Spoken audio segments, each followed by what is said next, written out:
list started after her first attempt. A list of everything brilliant about the world. Everything worth living for. Number 1. Ice cream. Number 2. Water fights. Number 3. Staying up past your bedtime and being allowed to watch TV. Number 4. The color yellow. Number 5. Things with stripes. Number 6. Roller coasters. Number 7. People falling over. All things that at 7 I thought were really good, but not necessarily things that my mom would agree with. I started the list on the 9th of November, 1987. I had been picked up late from school that day and taken to the hospital, which is where my mom was. And I didn't know what that meant because I was only 7 years old. I started the list on the 9th of November, 1987. It was late, and it was dark, and all the kids had gone home a long time ago. Eventually, though, my dad pulled up. I'm going to ask you to be my dad, if that's okay. You don't have to do much, you just have to sit here and Now, usually it was my mom who'd pick me up from school, and normally she would be on time, and normally she would make me sit in the back seat because I was 7, and I tended to make things sticky. But this time, it was my dad, and he was late, and he opened the front door of the passenger seat. Dad looked at me, and I looked at him. Now, when something bad is about to happen, your body feels it before your brain can. It's a survival mechanism. The stress hormones, cortisol, and adrenaline flood your system. It's like there's been a trap door that's been opened up beneath your feet. It's fight or flight. Or stand very still. I stood as still as I could, looking at my dad.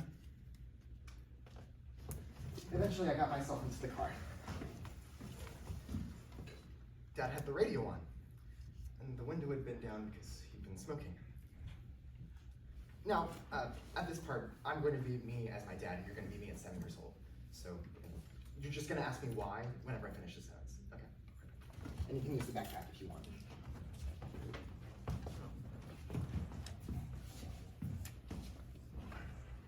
Put on your seatbelt. So that's where you would ask me why. Why? Because cars can be dangerous. Why? Because other drivers don't pay attention sometimes. Why? Because there's a lot to think about when you're a grown-up. There's work to do, there's bills to pay, relationships to sustain, and yet there's never enough time for it all. Why? Because there's only 24 hours in a day. Why? Because that's how long it takes for the Earth to rotate. Why? Because I don't know. Why? Because I don't know everything. Why? Because it's impossible. Why?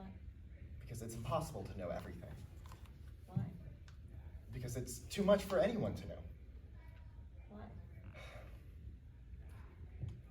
Because if anyone were able to know everything, then life would be unlivable. Why? Because there would be no mystery, there would be no discovery, no discussion, no conversation, no curiosity. There would be no need for our imaginations, and our imaginations are what make life bearable. Why? Because in order to live in the present, you have to be able to imagine a future that will be better than the past. Why? At least that's how I like to remember it. We actually just sat in silence. The only thing that he said to me was, "Your mother's done something stupid." And I didn't know what that meant, because I was only 7 years old. Thank you. At the hospital, my mom looked at me, and she said, "Not him." So I sat in the corridor next to this kind old couple who bought me a carton of juice and some chocolate from the vending machine. Now, I don't know exactly when I had the idea to start the list, but I do remember that it was here, next to this kind old couple, that I decided to write it down. Number 1. Ice cream. Number 2. War fights. Number 3. Staying up past your bedtime and being allowed to watch TV. Number 4. The color yellow. Number 5. Things with stripes. Number 6. Roller coasters. Number 7. People falling over. Number 8. Juice. Number 9. Chocolate. Number 10. Kind old people who don't act weird. And don't smell unusual. Dad was in with Mom for ages. But when he finally came out of the room, I followed him out of the hospital. I followed him through the front door, I followed him down the hallway, and then I followed him up the stairs until he went into the study and shut the door before I could follow him in any further.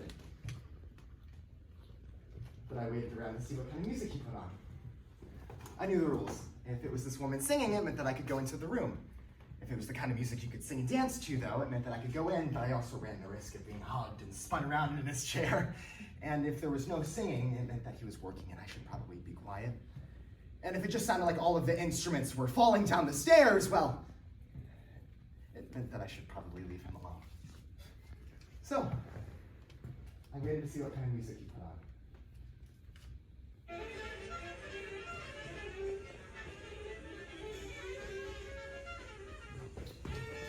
on. I went down the stairs and I made myself some dinner. It was a ham and mayo sandwich, just without the ham. I sat down in front of the TV and I continued with my list.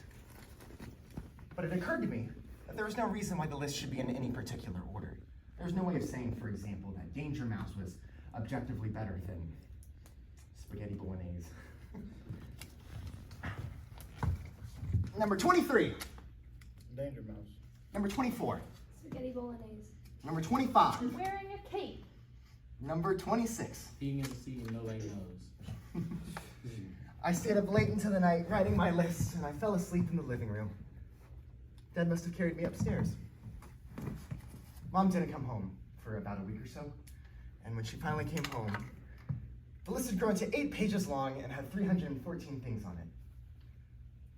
I laid it on her pillow and I titled it Every Brilliant Thing. She never mentioned it to me, but I knew that she'd read it because she'd corrected my spelling.